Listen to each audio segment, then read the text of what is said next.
this is Kate. She's going to introduce me. It's Dr. Kate Adams. Dang straight I'm going to introduce you. So, I am thrilled to be here to introduce my colleague Alejandro Omidsalar, and this is what I have to say about him. He's a new colleague here at Hancock, and I have already, although he hasn't been here very long, I have already had an opportunity to team teach with him a class in multicultural American literature. From that experience, although I had built the course, he taught me a lot about how to teach the course. It's always fun when you have more than one teacher in the room or in the online Canvas course website, sort of modeling and questioning each other about the things that you're asking your students to do. That's number one. We have a lot of things in common. Well, maybe not a lot, but some things in common. Dr. Omidsalar and I. First of all, we are both Americanists. He took a degree, and we both come from the same place. We went to the University of Texas at Austin to get our PhDs. He got his PhD in the English department. I got mine in the American Studies department. But we have that in common, and we also started our higher education journeys in a similar way. We both began as community college students in a California community college before transferring and then transferring again and landing in Texas and then returning to California. And there are some things we don't have in common. He's a big fan of horror fiction. In fact, wrote a dissertation organized around 19th century ideas in American horror fiction. And I'm not a horror fiction fan, but we come to a middle ground around science fiction, a genre that we both read, and dystopian fiction. So we have that, we come to a middle ground. He is a big fan of a thing called death metal, which is a subgenre of heavy metal music, and we have no middle ground for this, unfortunately. I've tried. He even made me a CD, a sort of a mixtape, and nah. But I am interested in my colleague's mind and was happy to introduce him today and to come hear him talk from his Americanist point of view about Shakespeare. Thanks so much. Yes. Thanks, Kate, for the lovely introduction. Am I good out there in technology land? Awesome. Would you like your outline? That would be awesome, yeah. I did not memorize my talk, I'm afraid. So sorry. I'm not like an old Etonian who memorizes his lectures. Okay. Let's get down to it, I guess. So since Kate and I are both academics, if there's one thing we love more than anything, it's prefatory statements. So I'm going to go ahead, after having introduced her for introducing me, I'm going to make a prefatory statement to this brief talk. She's established I'm an Americanist. That means I am, by definition, not a Shakespeare expert, not a Shakespeare scholar. I'm not published on Shakespeare. I've read it, but so have you guys. So, we're all on equal footing. You'll also come to realize very quickly that I'm not a PowerPoint expert either. So apologies in advance for that. Mainly, my goal up here is to talk about sort of the ideas of tyranny and demagoguery, how they kind of show up in Shakespeare's play, and sort of how his play illustrates some valuable ideas about tyranny and demagoguery that get kind of reflected in contemporary sort of political thought. Something I'm also not an expert in. I can't emphasize that enough. But, I'm also an English teacher with a captive audience, so I'm probably going to read a poem to open things up because, I'm an English teacher with a captive audience. So I'll start with W.H. Auden's epitaph on a tyrant. Seems appropriate. Perfection of a kind was what he was after, and the poetry he invented was easy to understand. He knew human folly like the back of his hand, and was greatly interested in armies and fleets. When he laughed, respectable senators burst with laughter. And when he cried, the little children died in the streets. It's a tone setter, to say the absolute least. So, now it's time for Shakespeare, right? Wrong. You couldn't be more wrong. we got to make a pit stop in ancient times before we get to Elizabethan England or ancient Rome, for that matter. So, Kate, you may want to distribute some handouts if they've not already been distributed. So, speaking of ancient times, as Olivia Newton-John once almost said, let's get biblical. Let's talk about the first book of Samuel, specifically the 8th chapter, verses 4 through 22. I'll go ahead and read them for you, and you will soon grow very tired of my voice. So all the elders of Israel gathered together and came to Samuel at Ramah. They said to him, "You are old, and your sons do not follow your ways. Now appoint a king to lead us, such as all the other nations have."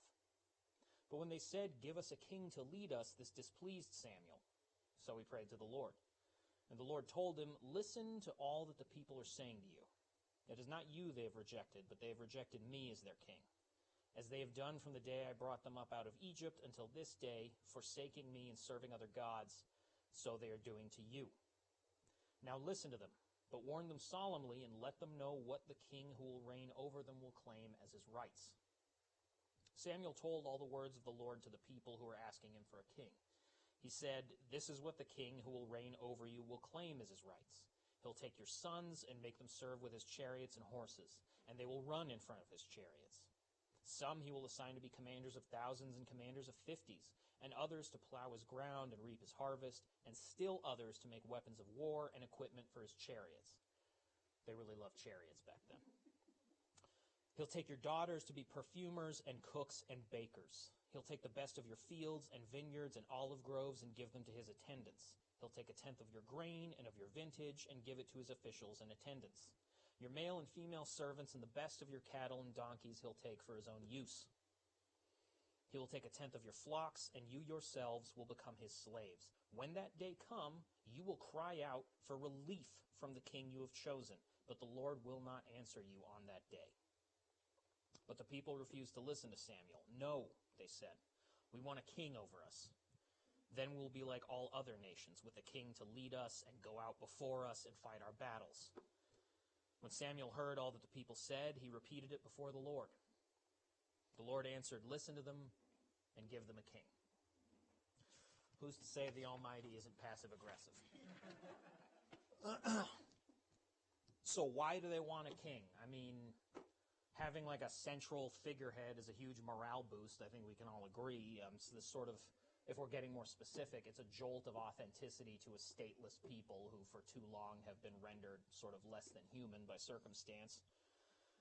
There's this kind of undeniably romantic appeal to, having like this robust figure of central authority, in their case, a very heroic figure around whom like a viable military force can coalesce and kind of lend legitimacy to this sort of search for statehood. And if we're going to be topical, I'd also add that it's kind of an undeniable fact of modern history that the sort of allure of warfare, especially for younger nations, often leads to the willful ceding of power from the hands of the many to the few to the one. And if you don't believe me, I invite you to read the National Defense Authorization Act. So why is Samuel pushing back against this idea? Like, what's the biggest problem with kings?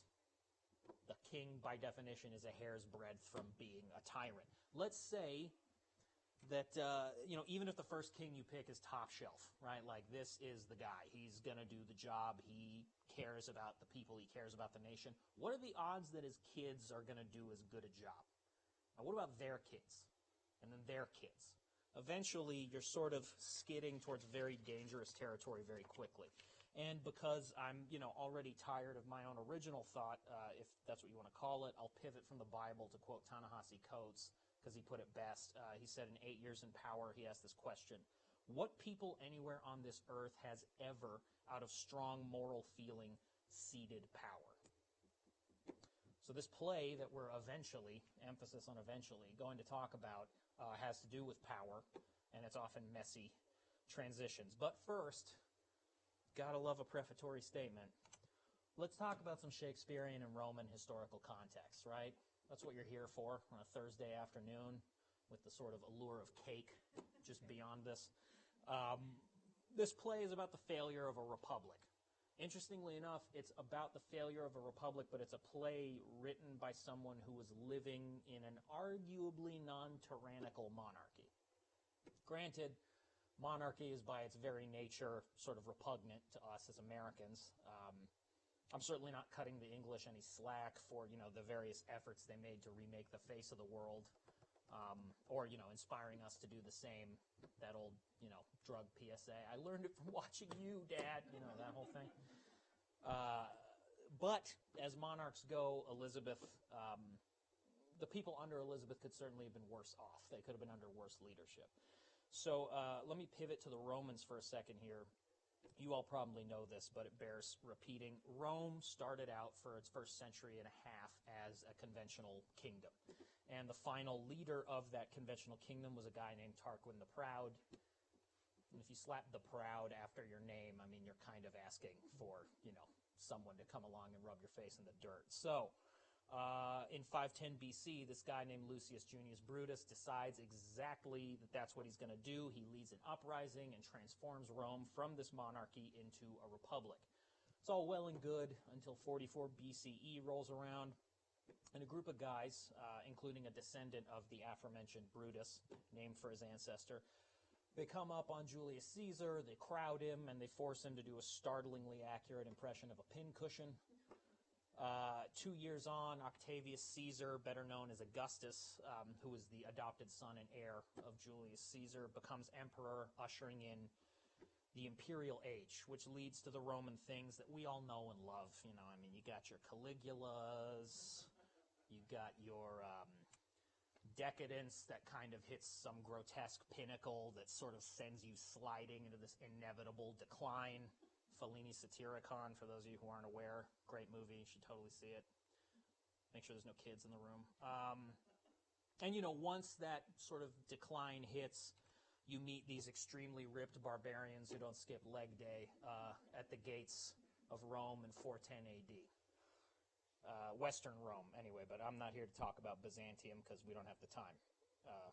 Anyway, so, in the time when Shakespeare is writing Julius Caesar, the topic on everyone's minds is the fact that Queen Elizabeth is getting on in age, she's not married, she has no heir apparent, and so, that kind of leads us to ask the question, why didn't Shakespeare just write a play about that?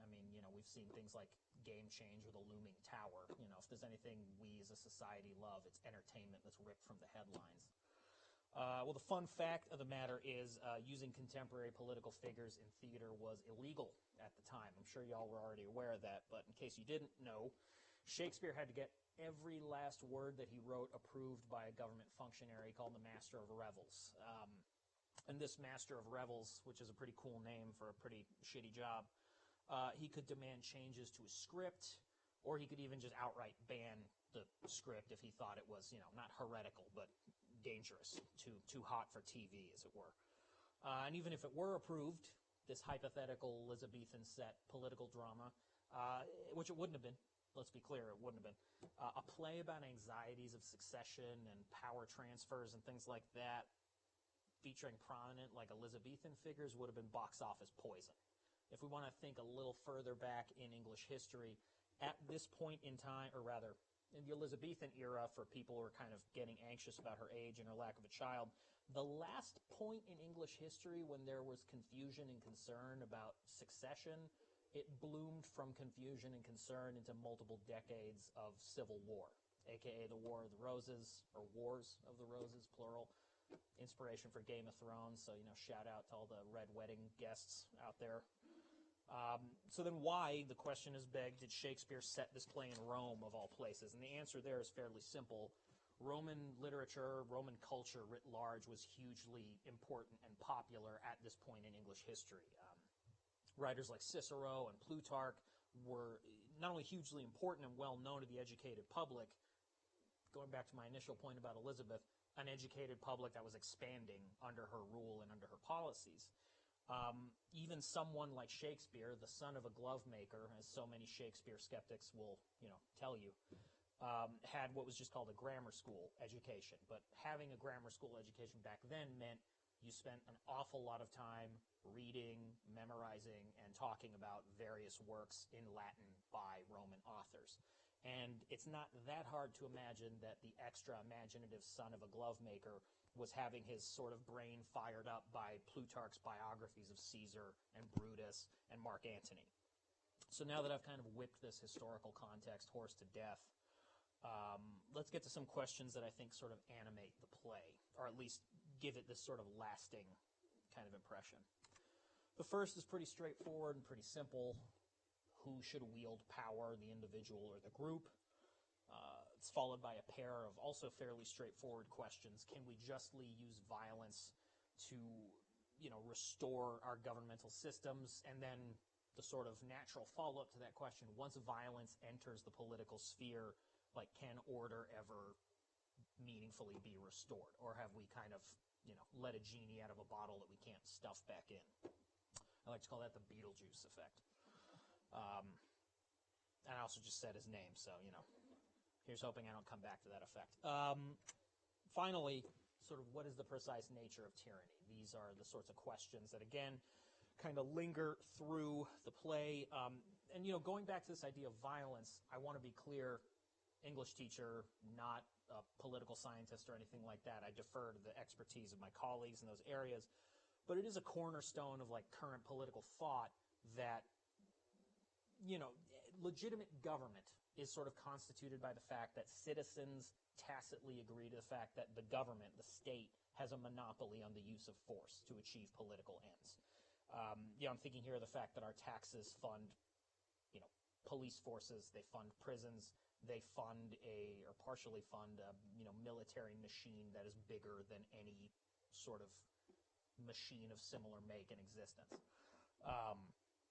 And once that monopoly ends, and once violence kind of enters the political world, odds are you either live in a failed state or a state that's sort of teetering on the precipice of failure. So anyway, these are the kinds of questions that we're sort of playing with, and I'd love to just pump the brakes for a super quick reality check here. I don't have any answers to these questions. I want to be abundantly clear. I do not know a single plausible, conceivable, straightforward answer to any of the questions I just laid out. Generations of scholars and thinkers way smarter than I am have tried to figure them out as they relate to the play, as they relate to politics or psychology or anything like that. So again, my primary interest today, in true academic fashion, is simply talking through some ideas of tyranny and demagoguery, talking about how they show up in the play, and again, what smarter people than I have kind of had to say about those ideas. So let's clarify some keywords right off top. I keep saying tyranny. We're all fairly clear on what that means, but just for the sake of having a concrete definition, I'm calling tyranny an oppressive, capricious, and unstable mode of governance characterized by a single, absolute ruler. Top dog, what they say goes, that's it. That's a pretty familiar word. A less familiar word to some of us might be the idea of demagoguery. And here I'm defining it as the practice of stirring masses of people by appealing to their emotions and prejudices with the ultimate goal of gaining power. And luckily, extremely luckily for us, this kind of behavior has zero place in our politics today.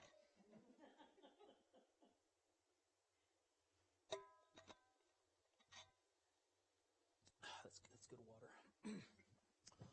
Okay, so I promise we'll get to the play soon, but I want to introduce you guys to Timothy Snyder. He's a professor of history at Yale. He's also a member of the Committee on Conscience, affiliated with the United States Holocaust Memorial Museum. So it's fairly safe to say he's an authority on certain concepts of, history and ethics. Snyder's work is particularly illuminating when it comes to the subject of tyranny. So I thought I might use some of his ideas as a lens to look at a few moments from Shakespeare's play. I'm specifically pulling from a fairly short but very, very readable and interesting book of his called On Tyranny, 20 Lessons from the 20th Century. And I promise I'm not some paid agent of, the publisher or anything like that. I legitimately recommend the book. And the book, which I can't emphasize enough, extremely readable. I might one day use it as a textbook in one of my courses. it boils down the history of the 20th century, specifically the sort of blooming of various fascist and right-wing populist movements, into these 20 deceptively simple lessons that people can take from Snyder and, kind of learn about the nature of tyranny, how tyranny can effectively be opposed in its crib or survived if it, makes it past the terrible twos.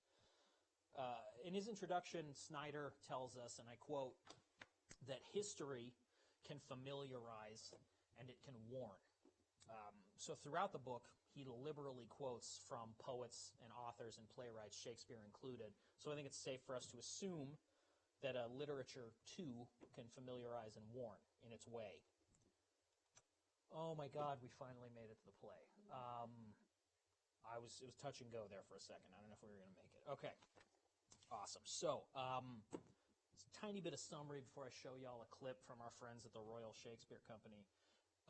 This is from Act 1, Scene 2. Cassius, he's kind of the power behind the throne, is urging Brutus to sort of either back his play against Caesar's growing sort of popularity out of fear that Caesar is going to be made a king, which again, according to Romans and the Republic, is, a step or two above someone who, takes their shoes and socks off on an airplane. It's just, absolute trash to be annihilated. I didn't say that, Shakespeare did. Offstage, and we'll hear kind of a roaring crowd in the background, Caesar keeps being repeatedly offered this crown, and he repeatedly, performatively, calculatingly denies it 3 times. Anyway, here's a bit of the scene recently performed by the Royal Shakespeare Company. I hope y'all can hear it. I have the volume maxed out.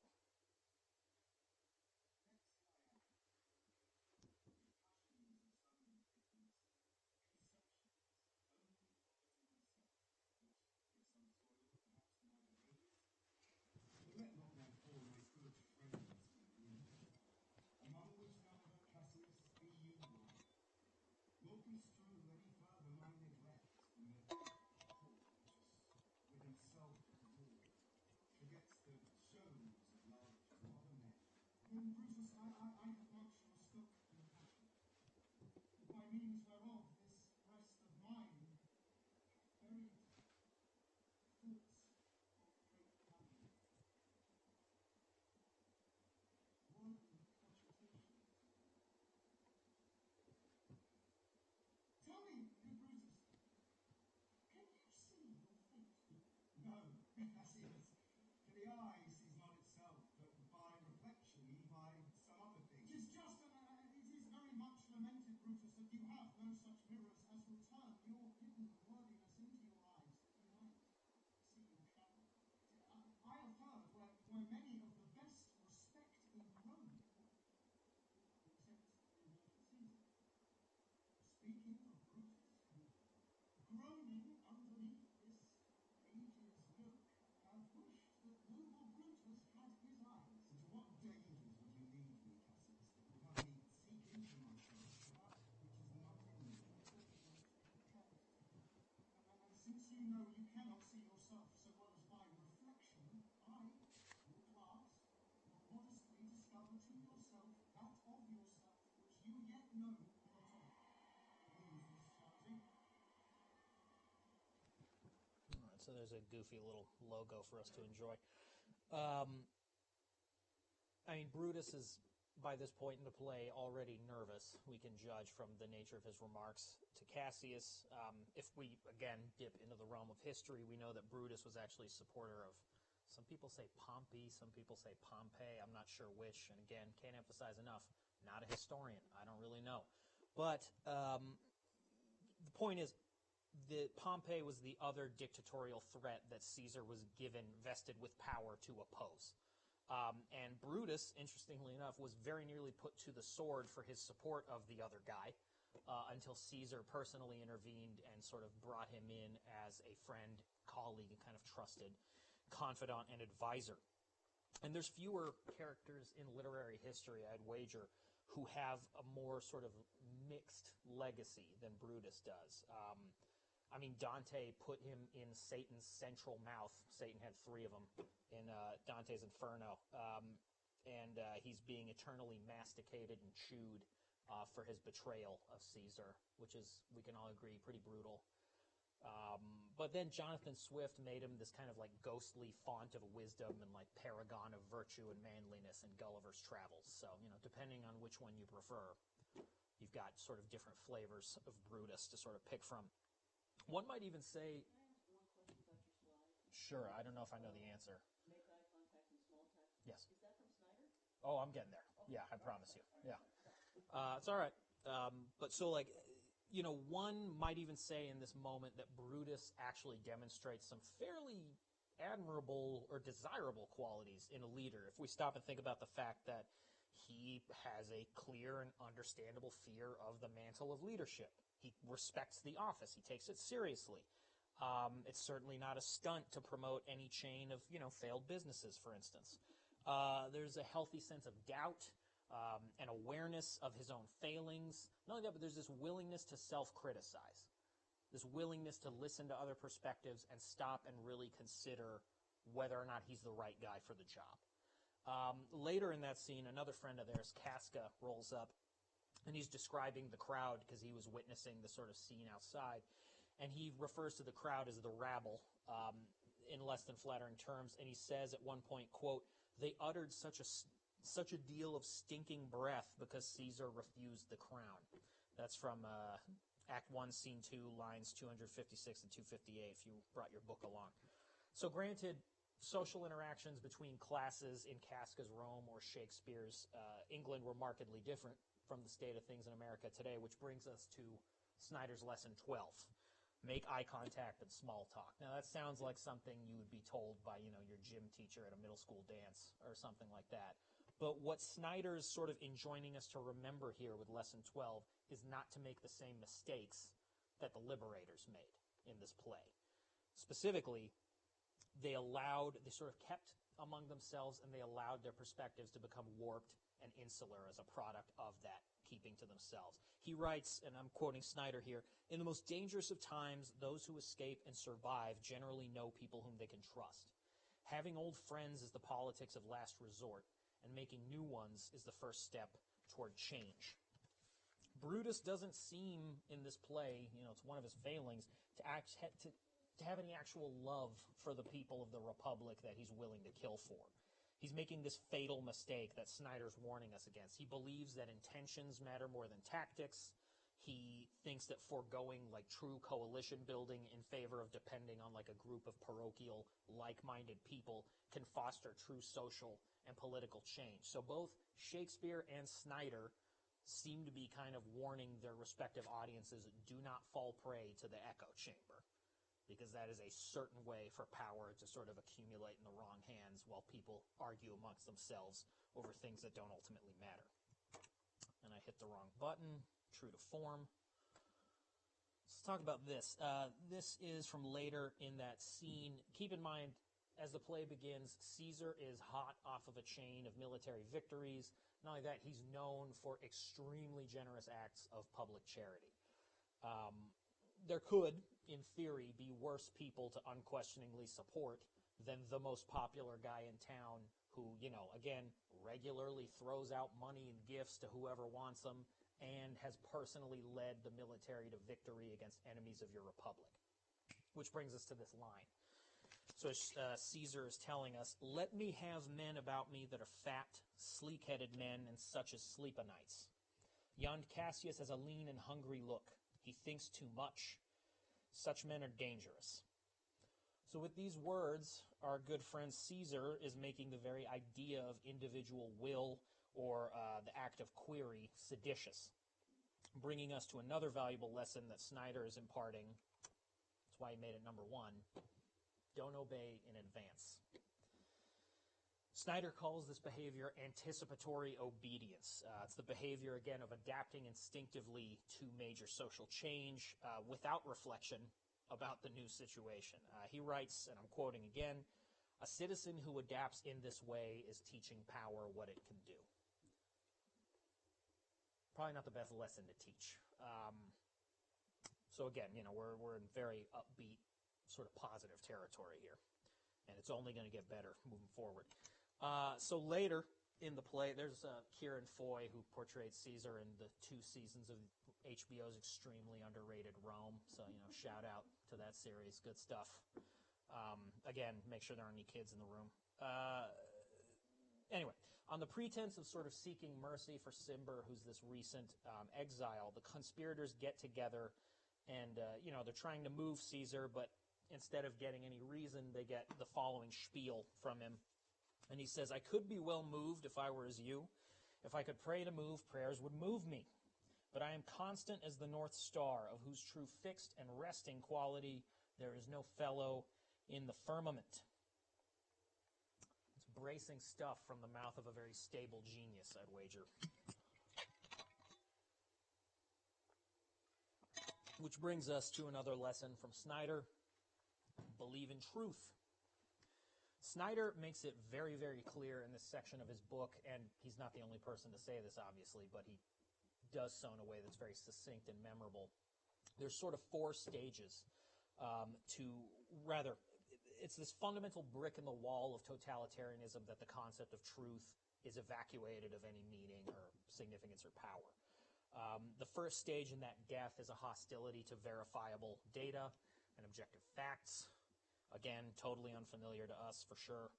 The second is what Snyder refers to as shamanistic incantation, which takes the form of endless repetition that is designed to kind of make the fictional plausible and the criminal desirable in the body politic. Stage 3 is magical thinking, just the open embrace of contradiction, unquestioningly. I think he quotes Klemperer in the book, who talked with a German amputee in 1946, who said something to the effect of, I believe in Hitler. Hitler hasn't lied to me yet, while he's lying in a sick bed missing limbs because of Allied shrapnel. The final mode, according to Snyder, is misplaced faith. It's when a leader repeatedly makes self-deifying claims. This excerpt from Caesar's sort of self-aggrandizing speech is a perfect example of that final stage of the death of truth. It's a time when, and I'm quoting yet again, "No room remains for the small truths of individual discernment and experience. So either you toe the party line or the party line takes your toes," followed swiftly by the rest of you. Again, like I said, upbeat. We're just all the hits today. So y'all may want to refer to those funeral speech handouts that that Kate so generously gave. Check out the handouts. It's 2-sided, to be clear. One side has Brutus's speech, and the other side has Mark Antony's. I'll be focusing my attention on Mark Antony's funeral speech for Caesar, but the handout just has Brutus's there for your sort of comparative perusal. So we know that the funeral speeches are like the big money moments of the play. Brutus and Mark Antony are staking their respective claims. 2 men enter the octagon of public opinion. Only one leaves victorious, etc., etc. Any Shakespeare scholar, if you look at the Brutus side of the handout, is going to tell you that Brutus's speech is written in prose rather than in Shakespeare's traditional verse, which sort of tells us that the character is, quote-unquote, speaking the language of the common people. And as we established earlier, Brutus is many things. A man of the people, not so much. At least not where it counts. If you look at the speech, and if you're familiar with it, he is opting for directness and honesty. He's putting admittedly criminal actions within the context of a larger Republican ideal. He makes several mistakes, however, the first of which is that he's mistakenly believing that everyone around him shares his values and ideals, which is a pretty big assumption, I think we could all agree. And he makes the further miscalculation that everyone around him is willing to argue in good faith. And that's where Mark Antony comes in. He knows better than Brutus. It's that simple. Like Julius Caesar's kind of repetitive refusal of the offer of the crown, Mark Antony knows exactly how to come in and play a crowd, or play them, to quote Danny DeVito's Penguin from Batman Returns, he plays that stinking city like a harp from hell. If you'll study the text of the speech, and I promise I'm not going to bore you all with some extended autopsy that's going to rob it of its poetry, you'll notice I do that to my students in my 102. I won't do it to you here. You'll notice that Mark Antony kind of takes to demagoguery like a duck to water. I mean, time and again, he drives home the point that Brutus is, quote, an honorable man. He pairs it with this consistent repetition of the idea that Brutus claimed that Caesar was ambitious. And we're back in the realm of shamanistic incantation here from the earlier lesson. His repetition isn't selling the crowd on Brutus's honor or, oh yeah, the threat of Caesar's ambition. It's inculcating the opposite. It's what we might today refer to as a dog whistle. Fairly neutral sounding language that tacitly signals to a certain percentage of your audience a support for or belief in any number of reactionary views. If you look at what he does, he upholds things like Caesar's record of military victories. We keep going back to the public charity, this performative refusal of the crown that Caesar does off stage, and he's juxtaposing them with this ongoing insistence that despite all of these things we love about Caesar, Brutus is honorable and Caesar was ambitious. Here's a clip, since I'm not much of a performer, here's a clip of the latter chunk of the speech. This was performed by the women of the Donmar warehouse in London as part of an all-female production of Julius Caesar set in a women's prison. It's interesting, and if you have access to PBS, you should check it out. It's a really beautiful staging.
That move with the coat. It's so good. I've watched that clip just multiple times, just on a loop, just that one bit where she throws the coat on. It's someone at the height of their powers. And so the reason I brought this up is this chunk of the speech perfectly lines up, to my mind, with Snyder's 18th lesson, which again is be calm when the unthinkable arrives. The crowd here certainly isn't. And that's the point. Mark Antony's specific mode of demagoguery is so effective because, he's hitting two of the greatest hits, in tyrannical, demagoguery, the rhetoric sort of deployed by these figures. One, he's presenting himself as plain-spoken, man of the people. I like my burger with blah, blah, blah, and French fried taters, etc., etc. And he's subtly practicing what Snyder refers to as terror management, exploiting people's fears about threats, be they real or imagined, to bring down democracy. Again, if we look at the latter chunk of the speech, starting with good friends, Antony says, and I quote, "I am no orator, as Brutus is. But as you know me all, a plain, blunt man that love my friend." Who doesn't love their friends? Am I right? Even when those friends are rapidly accumulating power and calling the exercise of free speech, an act against the state. Probably the same kind of guy who will claim he has, and I quote, "neither wit nor words nor worth, action nor utterance nor the power of speech to stir men's blood, even while in the very act of whipping a crowd into a frenzy." It's just open embrace of contradiction is reigning supreme in Rome by this point. The crowd, and indeed many crowds throughout history, both ancient and recent, is all too willing to give in to senses of fear and grief and to let those emotions, natural though they may be, pave the way for the destruction of institutions meant to keep threats to democracy in check. I'm keeping it light. I'm doing my best to keep it light, and I'm failing. So this is all well and good. I've talked extensively, more than any of us probably like, after all there is cake after, about Roman and Shakespearean history, political theory, tyranny of all stripes, and everyone's favorite D word, demagoguery. And it's all a bit distant. It's all kind of veiled by the literary. So here's a reminder of how demagoguery sounds today and how people often react to that sound. It's provided to us by Natalie Wynn. She's a video essayist, better known as ContraPoints. And her work on YouTube has led media outlets like the Wall Street Journal and the LA Times to refer to her as the Oscar Wilde of the left. So I'll leave you in her capable rhetorical hands. Ladies and gentlemen, a fascist.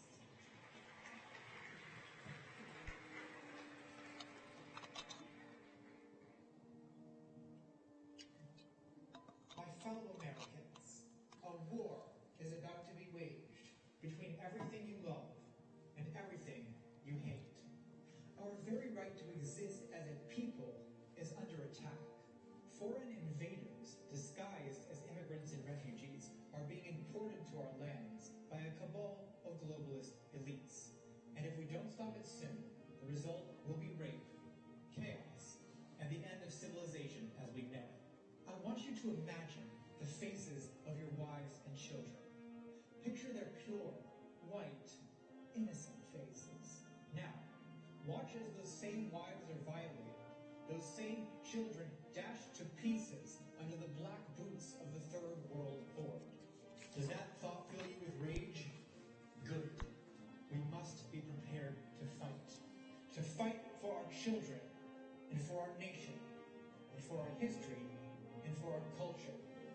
To fight for the homeland we've always known, and the people we've always loved. Make America great again. Hail victory.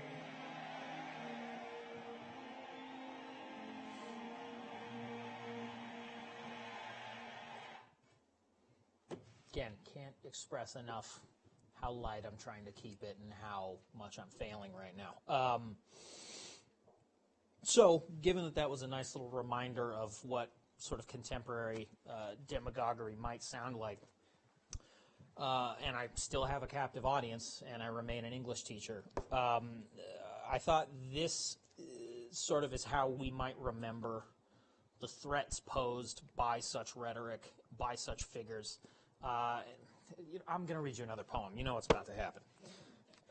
This is just called Five. It's by a Cuban poet whose name is Dulce Maria Loinaz. I'll read the English translation, but if anyone wants to see the Spanish, I have it up here. Every morning a rose rots in somebody's coffin. Every night God is sold for 30 pieces of silver.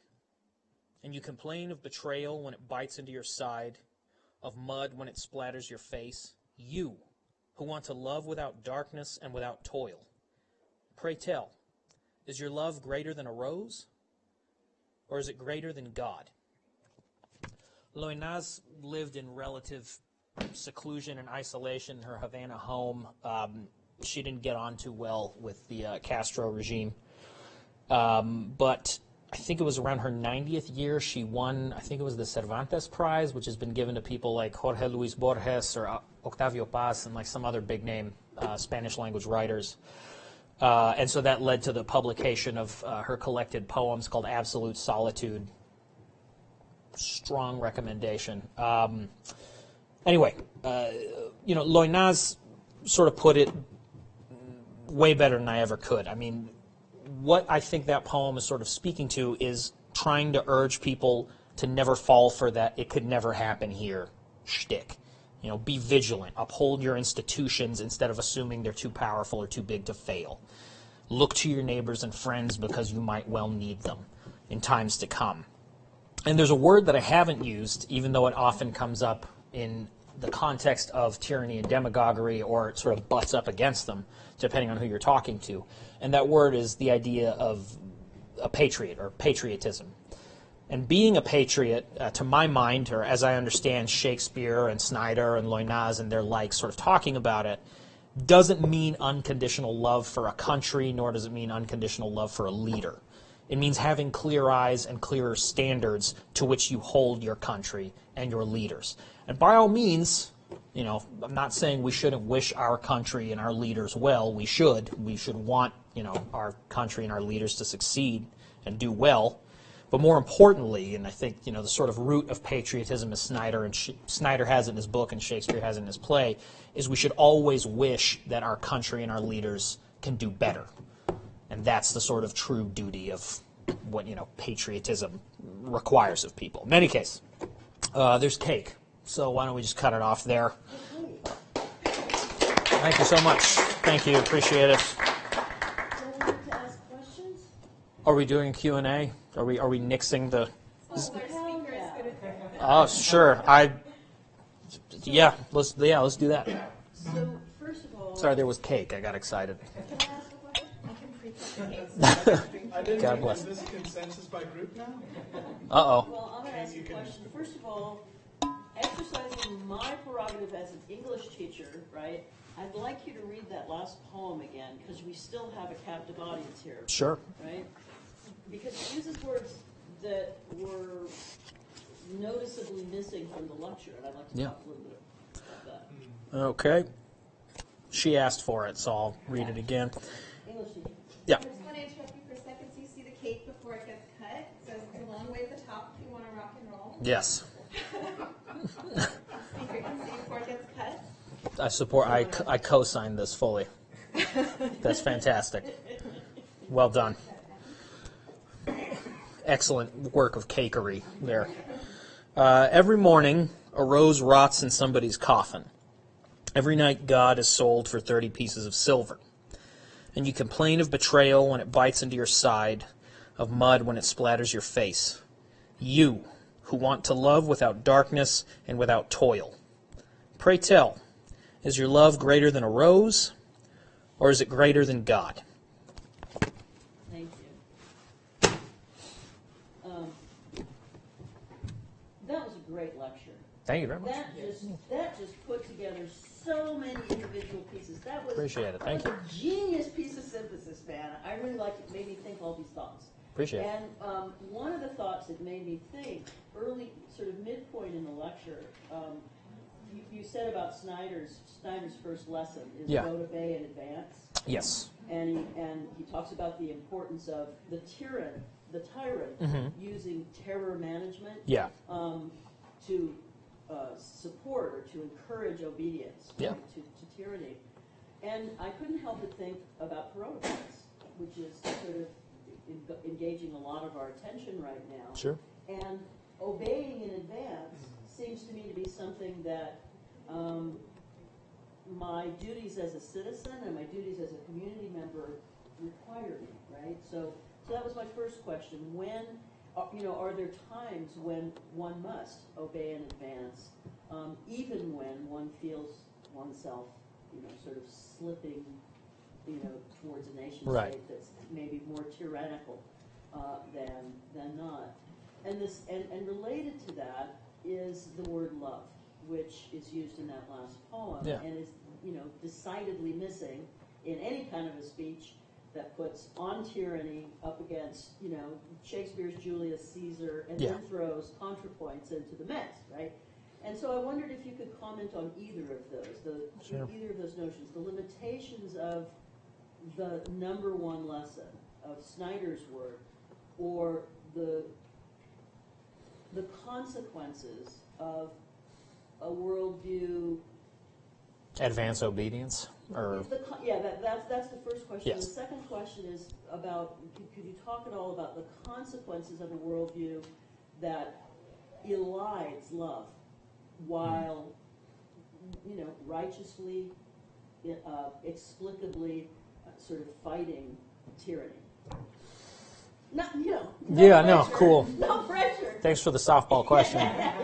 The initial thing I would say with regards to like the coronavirus example, which is indeed very topical and relevant, is it kind of also speaks to sort of different understandings of power, in the sense that we may sort of have a difficult or complex relationship with the current administration, say, or not even this current, any sort of administration, but there's a clear line between political authority and then something like scientific authority. And oftentimes, it's an understandable reaction to sort of be concerned with how the former is going to manipulate the latter. That being said, wash your hands. Wash your hands, guys. I don't know what else to tell you. I'm not that kind of doctor, certainly. Yeah, I mean, it speaks to, or the coronavirus thing, I guess, really speaks to being very careful and being very vigilant as to who is issuing commands and what is the nature of those commands. Is it coming from the WHO? Is it coming from a CDC that has now been known to not be able to use certain words or publish certain statistics?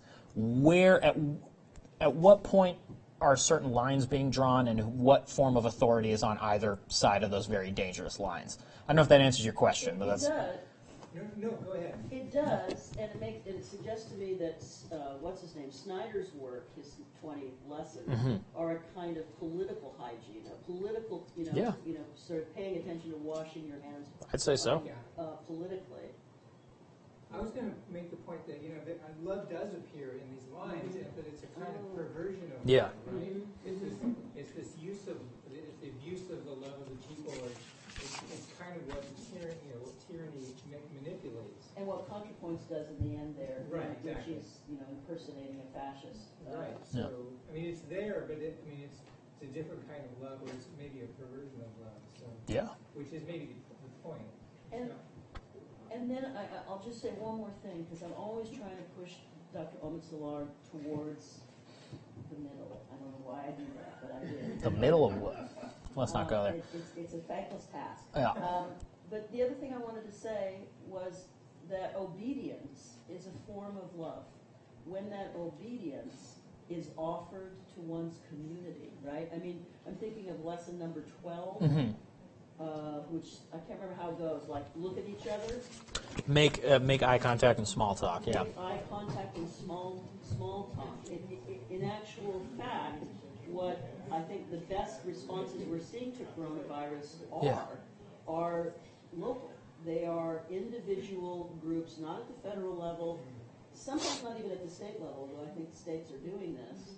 But at local levels, to look each other in the eyes and obey, right, or be submit to, right? Yeah. Changes in behavior, in gathering, in all kinds of daily activities. Well, and it also comes from a source, or obedience to a source that, let's be real, has been kind of routinely derided over the past, I don't know, century and a half or something in this country. What source are you? Scientific authority. Scientific authority. Yeah. Okay. I mean, not to put too fine a point on it, but when you have the sort of question in like public discourse, are we going to believe in science? Or it's a routine thing you see written on placards held by 12-year-olds who are looking down the barrel of a crisis that most of the people who caused it are going to be dead before it jumps off. Okay. It's a legitimate... I didn't say it, you did. I like to say it first. And I'm a proud millennial. Thank you very much. But yeah, no, it's a legit... No, you're right. 10 years of climate change is not real, or more like since 1970, has consequences. Very much so. Inside each and every one of our brains, the way we imagine community, the way we imagine the landscape that we live in. And if anyone's interested in a really good sci-fi novel about climate change, Paolo Bacigalupi's The Water Knife. Yeah, that book rules. Just putting it out there. Dystopian, is it? Yes, very much so. There's another one called The Wind-Up Girl that's super killer. Yeah, so if anyone likes sci-fi, it's good stuff. Yeah, I'm surprised HBO hasn't already snapped it up for like a 4 or 5 season thing. So horror adjacent. You can't just make that fun? No, I cannot. Because it's scary. Because the horror movies scare me. They're not good for me. And so... what are you going to do? Political horror, though. Yeah, I am intrigued by political horror, and you and I enjoyed, what's the one about women developing... Oh, The Power, yeah. The Power, right? Yeah, Naomi Alderman's The Power, another Alderman, great. also a good That's actually, dystopian she novel. quotes that entire passage from Samuel that I read. That's the epigraph of her novel. I've forgotten Yeah, that. it's great. I've forgotten that. It's good stuff. Trevor, yeah. So I have a question. As you were lecturing about Julius Caesar, I was reminded of a quote from a great piece of culture, Men in Black. Yes. And that is when Agent K says, a person is smart, people are dumb, Yeah. panicky, dangerous animals, and you know it. So Yeah. why is it routinely that crowds are always making the worst decision possible? It's like, Yeah. Caesar, please, come on. Come on, lead us. Let us make your food. We love it. Yeah. And And, we get these, notions that a person needs to, apply these 20 life lessons in order to stave off fascism. Just wonder, why do you think that tends to be the case? yeah, I defer like Elias Canetti. I think at Crowds in Power, he talked about how there's some sort of like latent mammalian tendency, like the more numbers, or the more one's numbers grow, the more like subsumed mammalian panic tendencies tend to like spike. What's happened is, look at 20, 30, 40 years ago, Yeah. when you had a small city like Santa Maria. And if something happened, everybody came together. Yeah. Okay? Now, because of all this technology, and because of some of the things that we've been warned about, we take and we look towards Sacramento for the answer. We don't get the answer from Sacramento, then we go to Washington. And there's our two primary focuses. We don't come back and say, okay, well, how are we as Santa Maria going to survive through this? Right. How are we going to get through this? We've got this beautiful hospital, Marion, hey, Marion, what are you guys doing? And what's on your agenda for this? Yeah. See, that's the way it used to be done. People would come together Yeah. and talk. And, we're all fixated on our phones, our tablets, our laptop Yeah. computers. And part of that is driven by the local news desert that we live in. Yeah. So, if your smartphone doesn't tell you anything about what's going on in Yeah. Marion, it only tells you things that are coming from Sacramento. Yeah. And I have an alternative answer to you about it. It's not just art imitating life. No, it's, crowds do that because of a failure to understand love and community, which is as mammalian, right, as is that crowdsourced, anarchy or that crowdsourced violence, right? That, a crowd is a community. What turns a community, into a crowd is kind of the question of that quotation. Yeah. Yeah. Fear and anxiety do it. As well as technology that causes the death of nuance on a scale unheard of, aka social media. And love, tell me, what is your love as strong as a rose? Is your love as strong as a rose? Love too, right?